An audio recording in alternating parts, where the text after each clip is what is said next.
Inflation is rampant, and having digital gold, being Bitcoin, becoming more and more integrated in the ecosystem is in general very much a force of good. Do you feel like this is going to create a disruption of sorts in the European markets? It's a huge opportunity. The European fixed income markets are actually the largest in the world. It's very much a fixed income culture. The market cap of Bitcoin should probably overtake gold, and gold itself growing still.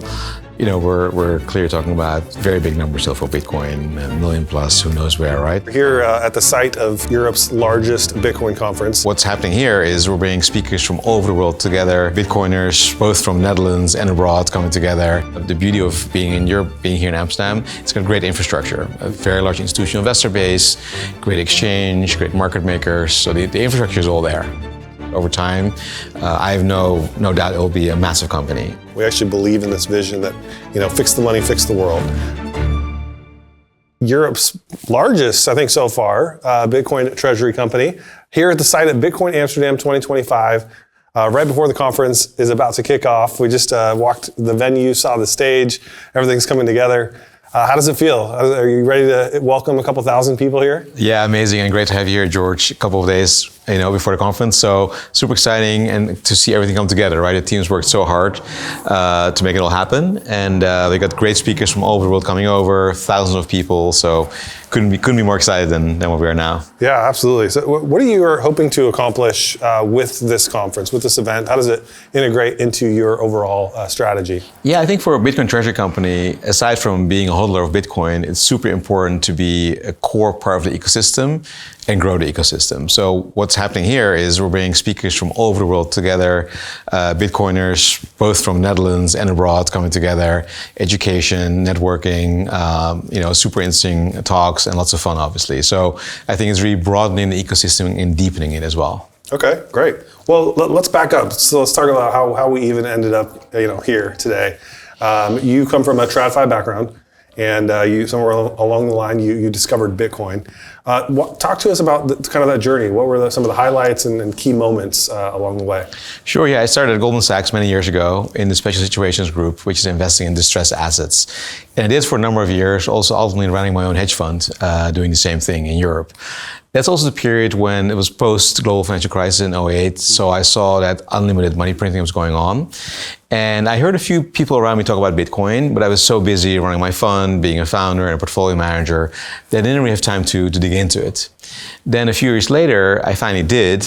I sat down, I actually, per chance, was at a poker tournament, got kicked out, sat at a bar, and started talking to a guy, and he really explained, for the first time to me, about Bitcoin, and it immediately struck me. I think I bought my first Bitcoin that evening, and that to me was a seminal moment, really switching into it. And I've really been in a combination of Bitcoin and TradFi for the last few years, sort of converging here at the Bitcoin Treasury company, Treasury. That's where it's all coming together. Well, that's fascinating. So I got to hear more about this. So take me back to the bar. You're having a conversation about Bitcoin. What was it that struck you? What was the thing that stood out that made you realize, this is a real thing?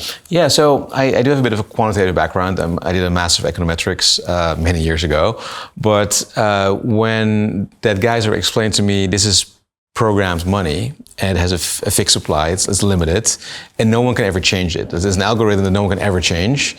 That's really what did it to me, right? Because obviously the problem with central banks and the money supply is that there's no limit to it. Yeah. It's being used, it's politicalized, it doesn't really work, right? That's become clear. So to me, this sort of, it's now become digital gold was a very natural thing for me to happen, and again, never look back. Yeah. So to take me back a little bit to your TradFi background, you start talking to kind of your network of people about what you're going to do. You're going to launch a Bitcoin Treasury company. I imagine there were some interesting responses. What were some of the highlights of those conversations, and were people surprised that you were doing this? Yeah, I think for some, it's almost a bit like Bitcoin, right? Except here, some people were like, well, what's the point, right? I own Bitcoin. What's the point of having a listed company doing it? And then you go into the why and how it trades. And that is sort of one part of the adoption, I think, of Bitcoin treasuries. And then two is also like, oh, wow, this is a big opportunity, right? There's only a few in Europe. There's still room to become really the largest and be on the main exchange. And that became sort of a super exciting thing. I think some of the surprising thing as well is that the more you start sort of really brainstorming with people about this, the more I became actually convinced that Bitcoin treasury companies are going to be a huge bridge into the future for Bitcoin. Did anyone try to talk you out of it? No. Really? Well, they probably know. Yeah, no, Yeah, there's like, no way anyway. I've already decided Exactly. this is happening. Exactly. Yeah. All right. Okay. So there's a lot of skeptics. A lot of people don't understand it. How do you address the pushback and sort of some of the skepticism? Yeah, I really found, and I've had many of these conversations, there's really two kinds of people. There's people who just don't know and are kind of open-minded. So once you tell them a few things, they're like, oh, this is interesting. Where can I read more? Tell me more. And that's great. That's sort of adoption in the making, right? And then there's people who sort of kind of predisposed negatively, and that's maybe by the media or what people told them, and that's a sort of a bigger hurdle to take, right? And it really depends on the person whether they're going to get there or not. In my view, it will be inevitable at some point that they'll be converted, and for some it's sooner than for others, right? And as we are where we are now, right? Bitcoin, especially in the US, had a massive 12 months from a regulatory perspective. It's sort of really become more and more part of the financial industry, and that's also for some more people to be a part of. Well, actually, I should have some Bitcoin, or what is it? Or how can I use it, etc. So, I think we're at a great point in time right now, actually. How do you view Bitcoin in the long term? Like, what is your conviction in terms of how Bitcoin is going to perform over the next 5, 10, 20 years? Sure. So Bitcoin, to say the obvious, is digital gold, right? And gold has been the sort of prime store of value, the most sort of, I would say, rudimentary store of value for thousands of years, right? Because of its sort of physical properties. We're in a different world now. It's all about digital, it's all online, and that's where the Bitcoin will be it, really, and growing. So if you really think about that metric where the market cap of Bitcoin should probably overtake gold, and gold itself growing still, we're clearly talking about very big numbers still for Bitcoin, $1 million plus, who knows where, right? That's really within the realm of what I would be expecting over the next number of years. Okay. Yeah, and one of the things that you've done, I think that's a little bit unique, is you managed to raise a round through your own network. So as a founder, ran a round. And at the process, you were able to accumulate over 1,000 Bitcoin through Winklevoss Capital, Nakamoto Holdings, and others. What's next in that strategy? How do you plan to kind of tap your network to continue to accumulate more and more Bitcoin? Sure. Yeah, I think the benefits, obviously, I know every single investor in our round, and we're all long-term believers in Bitcoin, which is super valuable. Mm-hmm. Over time, it's clear very important to grow the capital structure through equity issuance, through convertible issuance, through pref issuance. Actually, Strategy announced the first euro-denominated digital credit bond pref security last week, which is amazing, right? Yeah. Opening up that market, and it's a huge opportunity. The European fixed income markets are actually the largest in the world. It's very much a fixed income culture.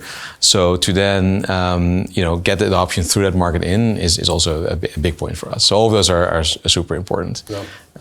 And one thing you mentioned on Amsterdam, right? The beauty of being in Europe, being here in Amsterdam, it's got great infrastructure, a very large institutional investor base, great exchange, great market makers. So the infrastructure is all there. All right. The infrastructure started here. In fact, exactly. Yeah, so the invention of corporations was right here in Amsterdam. So it's cool to kind of see the evolution of that, and I think the new type of corporation that has Bitcoin as its foundation. So very, very excited to see that progression. So again, you managed to raise capital here in Europe. Not easy to do. Can you talk to us a little bit about just the current state of Bitcoin adoption in Europe and in the Netherlands? Sure.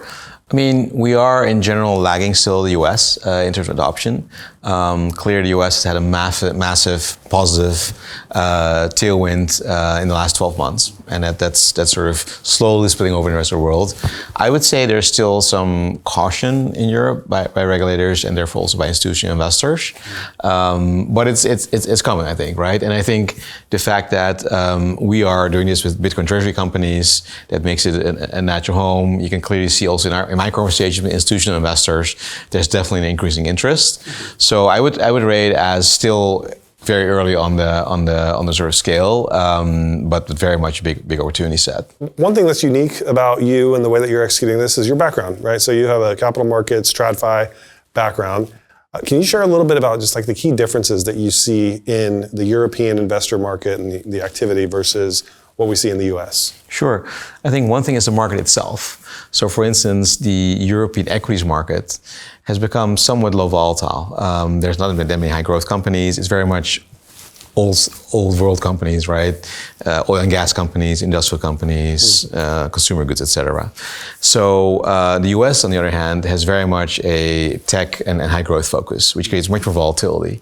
So a Bitcoin treasury company is definitely in that latter category. It has by nature high volatility. As Sater always says, volatility is an asset, right?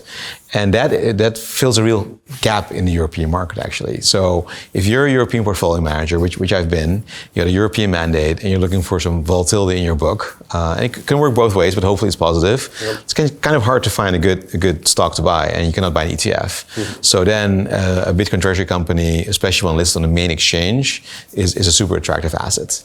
I would say that's on the equity side. On the fixed income side, the fixed income markets in Europe are actually very developed. So for instance, the press securities market has been used by banks a lot. So the size is about 350 billion, which is double the size from the US market. So there's a big opportunity there. I would say even a unique opportunity to address that and offer these fixed income investors a high yielding product, in essence backed by Bitcoin, by high growing assets. So that's a very, very interesting opportunity set. Definitely, yeah. I think the quote is volatility is vitality. Is that what he says? Yes, exactly right. Do you feel like this is going to create a disruption of sorts in the European markets by introducing this type of instrument? I really do, especially over time, because as for instance, Treasury, as a Bitcoin treasury company grows, it will become a very large player in the space, right? You have your asset growth. Who knows where Bitcoin is going to go? But over time, I have no doubt it will be a massive company. We're also, as an issuer, a very, very large issuer, right? If you think about the way that in the US strategy does is at the markets. They're always the largest, the biggest IPO, and that's in the US, which is a very deep market. Those kind of stats in Europe would be completely off the charts. Man. Yeah, that is bullish. Yeah. And so, do you see kind of your role in building Treasury similar to strategy in the U.S. in the sense that they're building they have all these preferred products, they're creating better instruments for people to be able to invest in and get a higher yield, and essentially, in my view at least, and I think I've heard Saylor say this as well, become a better version of a bank, right? And is that kind of where this is heading in Europe as well? Yeah, absolutely. In the end, right? Because that increases general adoption, right? It makes more capital flow into Bitcoin. Ultimately, it gives these very large balance sheets which can do different things. And I think into the future, these balance sheets will be very valuable to use in different ways for the ecosystem, right? Once you have that large balance of Bitcoin, and once the ecosystem in general develops, you can do things with it, right? And that is a bigger goal over time. That's also come back to conviction. That's why I have super high conviction on the space, and specifically a Bitcoin treasury company in the Netherlands and in Europe. So Khing, explain to me the treasury model as if I'm someone who has no idea what's going on. I don't understand Bitcoin. How are you executing? Give me like the practical step-by-step. Sure. So a treasury company raises capital, equity and credit, and with that capital buys Bitcoin. In a nutshell. And obviously the question is, well, if I want to buy Bitcoin, why don't I just buy an ETF or Bitcoin in spot? The difference is that a Bitcoin treasury company can do different things that an ETF can do or an individual can't. So for one is leverage, right? If you issue pref securities or convertibles, that gives you leverage, i.e. amplified exposure. You can be very active issuer in the capital markets. Very often, if you trade a premium, you can sell more shares, etc. Then the Bitcoin itself, you can also put to use, whether it's in, there's a variety of ways now that you can generate some sort of yield or some sort of income on your Bitcoin as well, which also, again, an ETF cannot do, and individual you can't. If you put those two things together, the liability side, raising capital smartly to amplify your Bitcoin performance, and on the asset side, then a Bitcoin treasury company should actually outperform Bitcoin if it does a good job. Clearly, that's no promise that it does, that it will, but that's certainly the idea, right? So if you look, for instance, at MicroStrategy, over the last 5 years, Bitcoin's annually 30%, but MicroStrategy 50%, right? So that's in a nutshell why, as from a financial perspective, a Bitcoin treasury company makes sense. Secondly is access. It's pure access, right? So it's super easy. You can buy it in your stock trading account, in your pension plan. So for both individual and institutional investors, it's much easier than any other way to buy Bitcoin. A lot of institutional mandates have restrictions on buying ETFs, and also a lot of private individuals. For instance, in Europe, you cannot buy Bitcoin ETFs. So there's all these other restrictions also that make it more difficult. So it really has a product market fit, frankly, especially in the European market, I would say. Got it. So you're saying basically that you are going to open up a new vehicle for people who want exposure to Bitcoin, but currently can't have it in some way, shape, or form. Correct. Absolutely right. Yeah. So for some individuals, if you don't want to open an exchange account, you just sort of in your brokerage account, and you want to do it in euros, in European trading hours, there's actually no real alternative on the main exchange. If you're an institutional investor, you got a European mandate, you're an active manager, it means you cannot buy ETFs because that's a passive product. And it means you cannot buy MicroStrategy or a US one. You got to buy a European one on the main exchange. There's an alternative. So that's a real, fills a gap in the market actually. Got it. And then, so how would you describe your overall ambition for Treasury? Is it just to accumulate as much Bitcoin as possible, as quickly as possible? Are you looking to be the Michael Saylor of Europe? No, obviously we have the ambition to become, Europe's largest, become a force of good in the Bitcoin ecosystem with our balance sheet, with things like the conference, our things we're doing, and I think to some extent the way these companies will develop over the next 5 to 10 years is still to be seen, right? There's so many opportunities as Bitcoin grows, as different layers grow. You can really see layers and layers on top of these Bitcoin treasury companies. So it really enhances the utility of Bitcoin. That is the real, I think the real thing Bitcoin treasury companies are adding to the Bitcoin ecosystem. You're increasing utility of Bitcoin. Yeah. Well, and not only that, I mean, if you even just zoom out further, if you look at the mission of Bitcoin and how aligned it is with Bitcoin treasury companies, I think that's part of what's also very exciting, right? Is that, Bitcoiners dream big. We have a lot of aspirations and a lot of goals for where this is all headed. But what would you say that some of the upsides are for treasury and specifically for trading on the Dutch stock exchange? Yeah, I mean, it's a great market. It's very liquid, great institutional investors, great market makers, great infrastructure, and really, the whole, I would say, capital markets toolkit that MicroStrategy has developed is at our fingertips here as well, which is kind of unique, right? It's the European market in that sense. Euronext Amsterdam, it's up there in terms of its infrastructure and innovation itself. Yeah. And do you think that the model that you're creating here in Europe could be replicated by other companies? Do you have ambitions to sort of create the template that others could follow? Yeah, I hope so. I think it's only better if the more of us there are, right? There's also definitely, you see what Michael Saylor does, he's always encouraging others to do this globally. Totally. And in Europe, as you know, we're 450 million people, still dispersed across countries. So I think there's a lot of room for Bitcoin treasuries in Europe. Yeah. Absolutely. We talked about the treasury model and the execution behind that.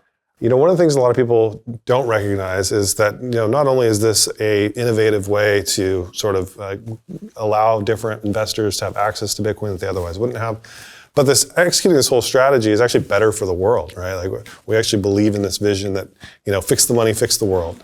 How do you think about that? Is that part of your mission and sort of what you're up to? Yeah, 100%. I mean, we're going through, in a way, turbulent times, right? Government deficits are still growing. There's still sort of unlimited money printing by central banks. Inflation is rampant. In Europe, I think we're in general lacking a bit of growth, et cetera, et cetera. And having digital gold, being Bitcoin, becoming more and more integrated in the ecosystem is in general very much a force of good. So to me, that's an absolute critical role for Bitcoin treasury companies. I think secondly, it really helps, convert traditional capital, institutional capital into Bitcoin, which otherwise probably wouldn't go, right? You cannot see a pension fund opening, an account in exchange or getting a wallet. It just wouldn't do that, right? So this is a really good way, very good way to get them in, and also get them in first through fixed income instruments, right? First through pref security, so it's sort of like obviously less risk, higher yield than what the traditional fixed income market's offering right now, and who knows, maybe equity over time. But those two things are really big opportunities actually, and both very good for Bitcoin and Bitcoin holders. Definitely. I mean, it's needle moving, right? We gotta penetrate the markets in every little nook and cranny that we can find. Yeah. All right. So we talked a little bit about strategy, kind of what they're doing, and sort of the trajectory of what the end game here is, and ultimately it might look like a new form of bank. Do you also see your goal with Treasury, 10, 20 years down the road? Are you trying to be the next, BlackRock or financial institution? Obviously, rewritten in a Bitcoin world. But talk to me about your ambitions for the long term for Treasury. Yeah, 100%. I really believe that Treasury and hopefully other Bitcoin Treasury companies can become leaders in their respective markets. I think there's two ways, right? On the one hand, we'll be growing organically. We'll be raising more equity capital, more different digital credits, and growing that way. If on top of that, you also get, Bitcoin to levels where I think both think it's going in the next 5 to 10 years, you get this massive upside. And then in the meantime, you'll be entering different indices, which means that passive capital has to invest in you. You can become a bigger issuer of fixed income instruments, and the flywheel really keeps going. And we're very early in that process, but it's already a strong flywheel. We'll only get bigger and bigger. So at that point in time, these Bitcoin Treasury companies will be some of the largest in their respective markets, and certainly some of the largest called financial institutions, which means they can also add more value being financial institutions, right? I think it's still to be seen how exactly that plays out. There's a couple of different factors we just don't know yet.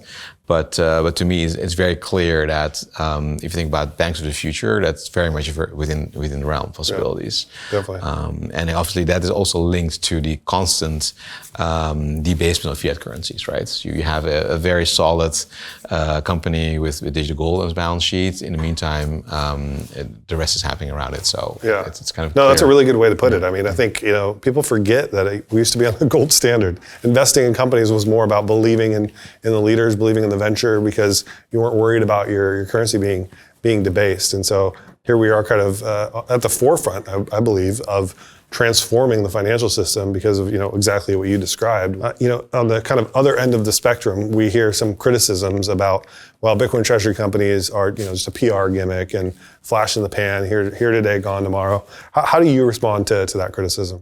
Yeah, no, I think what people who say that maybe forget is that Bitcoin Treasury companies really do a lot for Bitcoin. And again, starting with one thing, was bringing institutional capital into Bitcoin, right? There's investors who would never otherwise touch Bitcoin.